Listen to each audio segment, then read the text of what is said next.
Assalamualaikum warahmatullahi wabarakatuh. Pertama yang saya hormati Bapak Nandang SEMM selaku dosen mata kuliah Etika Bisnis. Di sini saya akan membahas materi tentang pelanggaran etika bisnis pada PT Sritek. Sebelum pemaparan materi, izinkan saya memperkenalkan anggota kelompok 6 terlebih dahulu. Yang pertama ada Anita Fitriahak, yang kedua Dea Audia, yang ketiga ada saya sendiri, Nidita Ajara Putri sebagai moderator.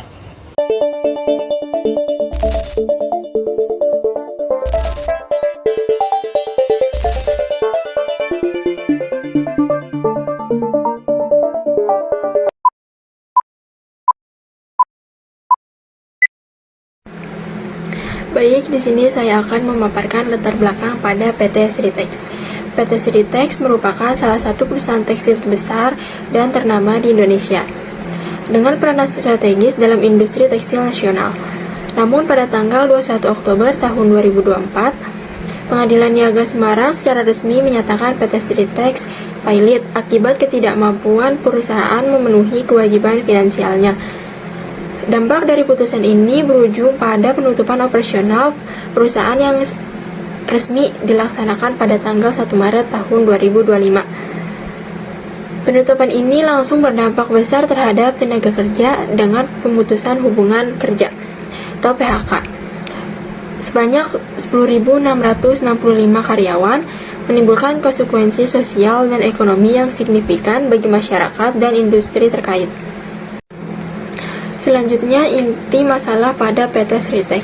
Yang pertama, gagal membayar kewajiban utang sebesar 12,9 triliun dalam proses PKPU sejak tahun 2021. Permasalahan utama yang melatar belakangi kebangkrutan PT Sritek ini yaitu ketidakmampuan perusahaan dalam membayar utang yang sangat besar, yakni sebesar 12,9 triliun dalam proses penundaan kewajiban pembayaran utang atau PKPU yang telah berjalan sejak tahun 2021.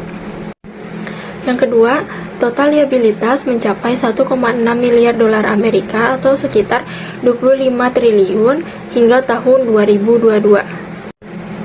Yang terakhir, gagal memenuhi kesepakatan restrukturisasi utang selama 2 tahun pada tahun 2022 sampai tahun 2024. Selama 2 tahun terakhir, perusahaan juga gagal memenuhi kesepakatan restrukturisasi utang yang seharusnya menjadi solusi untuk menyelamatkan kondisi finansialnya. Kegagalan ini menandakan krisis likuiditas dan manajemen keuangan yang serius. Pelanggaran etika bisnis yang dilakukan oleh PT Sritek diantaranya yaitu yang pertama, manajemen utang yang tidak bertanggung jawab. PT Sritek melakukan ekspansi besar-besaran dalam beberapa tahun terakhir sebelum kebangkrutannya. Ekspansi ini meliputi pembangunan pabrik, peningkatan kapasitas produksi, dan disertifikasi produk. Namun, ekspansi tersebut sebagian besar dibiayai dengan pinjaman yang memiliki bunga yang cukup tinggi. PT Sritek melakukan tindakan spekulatif, yaitu dengan mengambil resiko keuangan besar tanpa mempertimbangkan kemampuan jangka panjang perusahaan untuk membayar utang. PT Sritek membahayakan kepentingan stakeholdernya, yang mana manajemen bertindak seolah mengajar pertumbuhan tanpa memperhatikan kemampuan perusahaan mempertimbangkan likuiditas dan solvabilitasnya. Dengan melakukan pinjaman berbunga tinggi yang akhirnya tidak mampu ditanggung saat kondisi pasar sedang memburuk. Yang kedua, kurangnya transparansi dan akuntabilitas. Manajemen PT Sritek dinilai tidak terbuka dalam menyampaikan kondisi keuangan perusahaannya. Banyak pihak termasuk investor, kreditur, dan publik mengaku terkejut dengan pengajuan permohonan penundaan kewajiban pembayaran hutang dan kemudian permohonan pailit dari PT Sritek. Pelanggaran yang terjadi pada PT Sritek yaitu tidak jujur pada stakeholdernya, yang dimana informasi keuangan yang disampaikan tidak mencerminkan kondisi yang sebenarnya, atau disampaikan terlalu lambat. Minimnya keterbukaan menyebabkan perusahaan tidak proaktif menjelaskan langkah-langkah penyelamatan perusahaan atau kendala yang sedang dihadapi. Akuntabilitasnya menjadi lemah. Manajemen tidak menunjukkan tanggung jawab moral maupun profesional atas keputusan strategis yang buruk. Yang ketiga, kegagalan mitigasi resiko. PT Sritek gagal dalam melakukan perencanaan resiko yang memadai, khususnya terkait dengan krisis ekonomi global dan regional, termasuk dari dampak pandemi. Depresiasi nilai tukar rupiah yang meningkat, biaya impor bahan baku dan membebani utang luar negeri. Masuknya produk tekstil ilegal dalam negeri terutama dari Cina yang menekankan harga dan menurunkan daya saing produk dalam negeri. PT Sritek tidak bertanggung jawab secara strategis. Mereka gagal membuat skenario krisis atau skenario nilai tukar.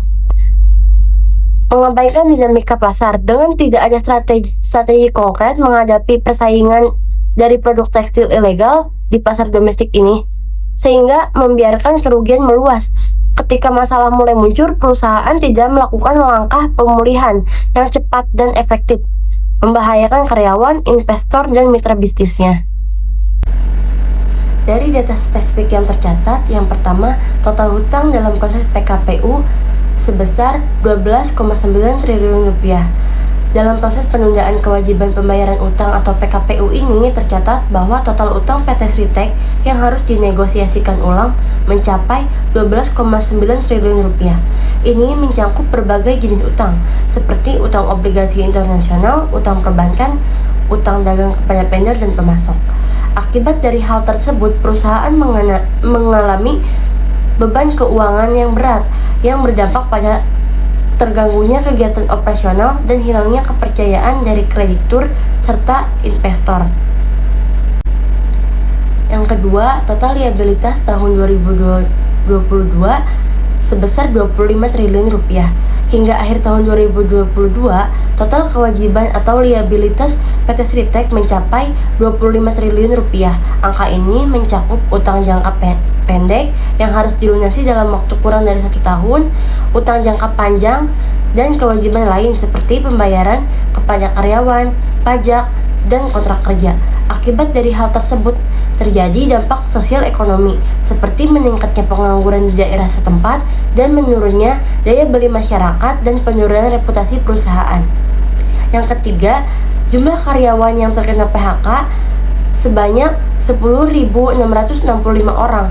Sebagai dampak dari krisis keuangan yang parah, sebanyak 10.665 orang karyawan Sritek harus mengalami pemutusan hubungan kerja atau PHK. Ini adalah jumlah yang signifikan, mengingat PT Sritek adalah salah satu perusahaan tekstil terbesar di Asia Tenggara. Akibat dari hal tersebut, produk tekstil dalam negeri seperti pada PT Sritek ini menjadi kalah bersaing dalam dunia pasar, yang menyebabkan penurunan penjualan dan memperburuk kondisi keuangan perusahaannya. Keempat, impor tekstil ilegal dari Cina.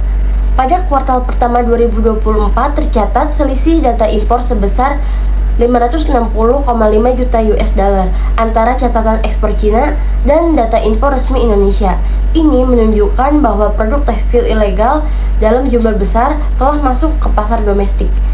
Akibat dari hal tersebut, penekanan harga margin dan industri tekstil dalam negeri, termasuk PT Sritek, karena harus bersaing dengan produk ilegal yang dijual lebih murah, membuat produk dalam negeri menjadi kurang kompetitif. Meski produk dalam negeri ini memiliki kualitas dan standar yang lebih tinggi, hal ini menunjukkan minimnya perlindungan pemerintah terhadap industri tekstil lokal, sehingga perusahaan besar seperti PT Sritek pun ikut terdampak secara serius dalam kasus tersebut.